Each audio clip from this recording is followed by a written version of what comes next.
Guys, kan? Aku dah sampai. Guys, Guys, kan? Okey.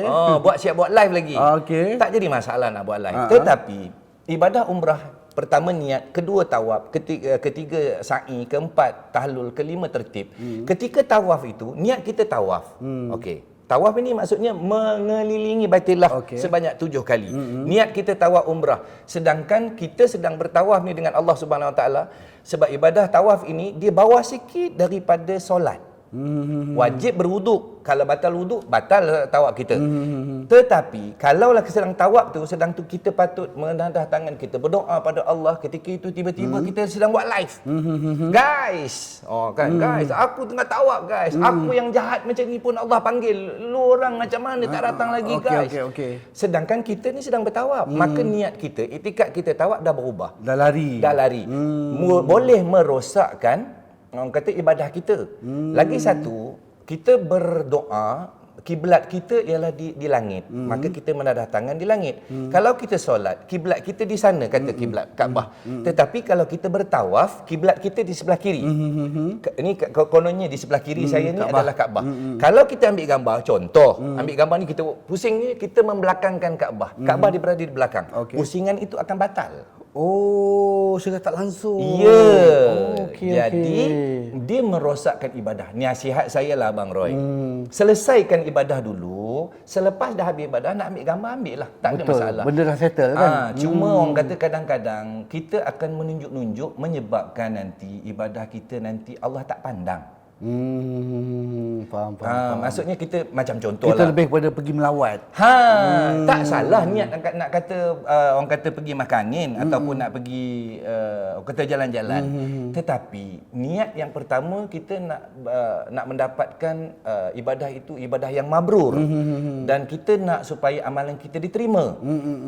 Pernah tak Abang Roy tengok ibadah ataupun kita buat kerja dengan bos kita, kan? Kita pun buat lebih-lebih kurang, kemudian kita bagi dekat bos kita. Kerja tu bos kita ambil, dia konyok, dia buang dalam tong sampah. Jadi saya takut, paksu takut, ibadah umrah kita yang kita buat dengan selfie, dengan kita menunjuk-nunjuk bagi tahu dekat orang, takut hati nanti tiba-tiba kita berubah, Allah ambil ibadah kita tu, Allah buang, campak macam tu saja. So sebab tu ibadah umrah ni dia ada satu dipanggil umrah yang mabrur. Maksud umrah yang mabrur ini, ibadah kita diterima oleh Allah SWT dan kita balik. Contoh dulu ni jarang-jarang pergi masjid.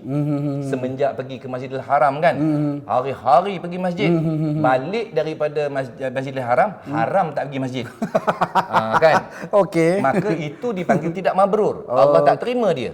Tetapi kalau hari-hari di Masjidil Haram tu dia pergi, terbalik nanti dia istiqamah. Kan? Maksudnya balik ni laju. Asal orang kata belum azan dia dah sampai. Sebab dia dah train dekat Mekah macam tu. Dia dah train dekat Masjid Nabawi macam tu. So balik-balik dia istiqamah. Memang dekat masjid tu asyik muka dia je. Belakang imam muka dia. Belakang imam muka Abang Roy muka dia. Muka Abang Roy muka dia. Hari-hari dekat situ. Bermakna ibadah dia diterima oleh Allah Subhanahu Wa Taala. Allahu Akbar. Macam tu Jadi macam Pak Su sendiri pun ada tak saya dengar cerita yang Pak Su pernah pergi ke umrah, depan Kaabah, Pak Su nak baca Al-Quran, lidah terkelu. Boleh Pak Su share sikit? Dia cerita dia gini. Pendeknya begini. Pak Su ketika itu tahun 2001. Masa itu tengah popular. Yalah, sekarang tak popular kan? Bukan tak popular. Boleh tahan lah. Tak mau kalah. Okey, teruskan.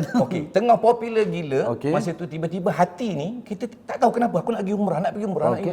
So pergi umrah, rupanya Allah nak bagi tahu kita dah jauh daripada dia.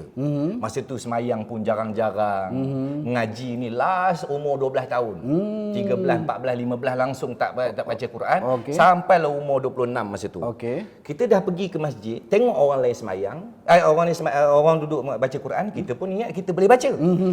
So ambillah Quran yang dekat dalam Masjidil Haram tu, kita niat iktikaf dan kemudian kita pun ambil baca Bismillahirrahmanirrahim. Alif lam mim tu huruf kan? Lepas tu bila lepas tu tengok ya Allah kita tak boleh keluar. Dia huruf kenal bunyi hilang. Jadi ketika itulah mula ya Allah, aku ni lama dah tak baca Quran rupanya. Aku ni dah lama tinggal, aku makin jauh pada Allah SWT. Jadi masa tu minta tangan pohon doa, ya Allah ampunkan aku, ya Allah mungkin aku diuji begini, ya Allah minta doa Allah pun kabulkan satu sampailah Pak Su belajar Quran selama 8 tahun dengan satu orang guru ni, dan kemudian sampailah bersanad, dan sampai sekarang ni Pak Su adalah salah seorang daripada tenaga pengajar Al-Quran untuk negeri Selangor. Oh, alhamdulillah. Kan Allah nak buka kan? Ya. Itu yang Pak Su cakap tadi. Kita pergi umrah ni bukan pasal kita duit banyak. Berapa ramai orang yang duit banyak tapi dia tak pergi pun. Ada orang yang tak ada duit ni macam Pak Su ni kan. Tak ada duit tapi korang tiap-tiap tahun pergi umrah. Siap duduk sana lagi kadang-kadang. Sebab kita ini adalah tetamu Allah. Allah nak panggil kita, Allah akan panggil. Tak kira ada duit atau tidak. So jagalah hubungan kita dengan Allah Subhanahu Wa Taala, dan umrah ni ada orang kata sunat aja. Sunat kalau kita pergi kali kedua, kali ketiga. Sebenarnya umrah ini dengan haji adalah wajib. Umrah dan haji adalah wajib. Allah firmankan di dalam Al-Quranul Karim, Allah sebut tentang kewajipan melaksanakan ibadah umrah ni begitu terang dan jelas sekali. Okey, Pak Su tengok sekejap. Okey, silakan Pak Su. Tentang kata-kata ataupun Allah firmankan di dalam Al-Quran yang kita boleh sama-sama rujuk, kita sama-sama tengok insya-Allah, di mana ada orang kata alah ibadah umrah ni cuma sunat je, apa nak pergi. Okey. Allah sebut, dan sempurnakanlah ibadah haji dan umrah kerana Allah. Allah sebut dalam Al-Quran, surah Ali Imran ayat 196. Kita boleh tengok dekat situ. Di mana di situ adalah wajib untuk kita melaksanakan ibadah umrah untuk kali pertama. Sebab tu kalau abang tak tanya lagi apa beza dia umrah dengan haji. Okey, umrah ini adalah sepanjang tahun. Abang Roy pergi sekarang pun boleh, nak pergi tahun depan pun boleh, ataupun nak pergi berapa mana bulan pun boleh. Haji ni cuma satu, iaitu pada 9 Zulhijjah. Kerana haji itu adalah Arafah, hari Arafah, 9 Zulhijjah. Jadi kalaulah kita nak pergi haji, maka dia ada satu tarikh yang tertentu, iaitu pada 9 hari bulan itulah Zulhijjah, itulah haji. Maka dia ada haji, dia tak ada yang tadi kita tawaf, sa'i, tahlul, tertib. Niat, tawaf, sa'i, tahlul, tertib, itu untuk umrah. Haji dia ada tambah lagi. Rukun haji. Dia ada mabit ataupun hari Arafah tu kena duduk sana. Kita kena pergi Muzdalifah, bermalam di Muzdalifah, ataupun mabit di Muzdalifah, dan dia ada mabit di Mina, dan dia ada melontar di Mina. Itu tambahan untuk mereka melaksanakan ibadah haji. So haji ni dia cuma ada satu hari saja ataupun satu waktu saja yang tertentu, tetapi umrah ini adalah sepanjang tahun. Wallahu a'lam. Wallahu a'lam. Okey, satu lagi. Ni Haji. Sebelum kita buat umrah, sebelum kita tawaf untuk golongan wanita, dia datang haid. Baik. Tu macam mana? Baik. Dia begini, haid ni dia tak ada kepada orang lelaki-lelaki. Maka dia cuma ada orang perempuan. Baik. Innamal a'malu binniyat. Pak Su ulang banyak kali, kerana apa? Setiap ibadah itu bermula dengan niat. So bila kita nak berniat, untuk laki-laki dia ada niat dia. Nawaitu umrata wa ahramtu biha lillahi taala. Itu untuk laki-laki dan perempuan. Tetapi untuk perempuan dia ada satu lagi niat, dipanggil niat bersyarat. Niat bersyarat Ya. Niat bersyarat. Tujuan dia apa? Kalaulah berlaku, sebab Pak Su pernah bawa orang wanita yang dia ini orang kata sepanjang dia pergi tak datang haid. Sampai sana haid datang. So maka dia dalam kotor. So bila dia dalam kotor, dia tak boleh nak melaksanakan ibadah apa pun. Kan dia cuma duduk aja tunggu daripada sehari ke sehari tak lepas-lepas. Maknanya dia tak boleh nak melaksanakan, dia tak boleh tak tahlul. So dia tergantung dekat situ je. So apa perlu dia buat? Niat bersyarat. Oh, itu yang niat bersyarat tu. Ya. Jika berlaku halangan padaku, maka terlepaslah aku dengannya. Tak perlu buatlah maknanya. Maknanya dia terlepaslah. Jadi untuk wanita-wanita, perempuan-perempuan, jangan kata makcik je. Saya makcik ni udah 60 tahun. Tak payahlah niat bersyarat. Jangan. Kena juga? Kena. Sebab kita tak tahu. Sebab perempuan, Allah nak uji dia, tiba-tiba nanti umur 60 dekat sini tak ada.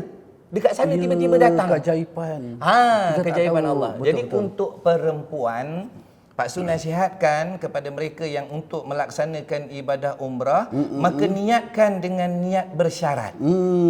Okey. Apa bunyi niat bersyarat ini? Ialah, saja aku mengerjakan umrah dan aku berihram dengannya kerana Allah, sekiranya aku terhalang oleh sesuatu ketika itu, aku menjadi halal. Kan? Dia dah niat awal-awal. Dia dah niat awal-awal. Jadi untuk wanita-wanita nanti kalau pergi ni boleh dapatkan contoh, ada banyak buku Pak sudah bawa dekat sini. Okey. Dia ada buku Ada buku-buku yang kita boleh beli dekat kedai, dekat mana-mana pun kita boleh. Ni senang untuk kata kita nak melaksanakan ibadah umrah, kita gantung, takut jatuh. So kita nak baca macam ni. Terlupa ke apa ke? Kan? Okey. Ataupun kita beli buku-buku yang biasa-biasa macam ni. Ini ibadah soal jawab, ibadah haji, umrah dan ziarah. So buku-buku ini bolehlah kita tambah untuk menambah ilmu pengetahuan kita. So kalaulah terjadi untuk wanita tiba-tiba dia datang haid ni tadi tu, maka dia kena tunggu dulu. Kan, cuba cari hari-hari yang mana, kalau 1 hari, 2 hari, 3 hari, ataupun tak menjadi kesalahan kalau wanita dia pergi beli ubat. Ya, betul-betul. Beli ubat untuk dia tahan dia punya datang haid tu. Itu boleh ya? Boleh, dibolehkan. Sebab dalam ni dipanggil harus. Dalam hukum tu dia ambil harus sebab kita tak tahu bila pula kita boleh pergi. Betul. So dia rancang lah. Maksudnya dia datang period ni berapa hari bulan. So katalah contoh dia nak pergi besok antara 20 sampai ke 30 hari bulan. So dia datang period kononnya macam 22, 23. So dia makan siap-siap untuk dia nak menghalangkan daripada period itu ataupun haid tu datang. Maka orang kata itu adalah panggil ikhtiar. Ikhtiar kita untuk kita dapat selesaikan. Diharuskan. Ya, dalam hukum dia dipanggil harus, tidaklah haram. Maka boleh jadi kita nak ambil itu untuk kita nak selesaikan. Tetapi kalaulah sampai di kota suci Mekah, tak boleh juga. Jumpalah mereka-mereka yang dekat sana, ustaz-ustaz, ustazah-ustazah. Tanya dia macam mana, apa perlu buat pada saya ni? Saya tak lepas lagi, tak tahlul lagi, saya masih ihram lagi. Sebab di sana dia ada satu, mungkin perempuan ni contoh ya Abang Roy. Silakan. Dia ada period dia, takkan dia keluar je daripada contoh daripada pukul 6 pagi sampai 6 petang, keluar je. Dia ada waktu-waktu yang dia berhenti sekejap. Okey, contohnya katalah pukul 6 dia keluar. So dia dah tahu keluar, lepas tu pukul 12 dia berhenti. Bila pukul 12 dia berhenti, masa tu kita ikhtiarkan dia untuk dia bersuci. So bila dia suci, suami dia kena bawa dia untuk pergi ke berniat balik ke Tanaim, maksud dia di mikat, ataupun temankan dia untuk dia lepas suci pergi tawaf, pergi sa'i dan kemudian dia tahlul. Selesaikan. Okey, sempatkan. Okey. Sebab period ni ataupun haid ni dia tak akan keluar panjang. So mungkin dia ada satu masa, ini pun sila rujuk kepada tuan-tuan guru di sana.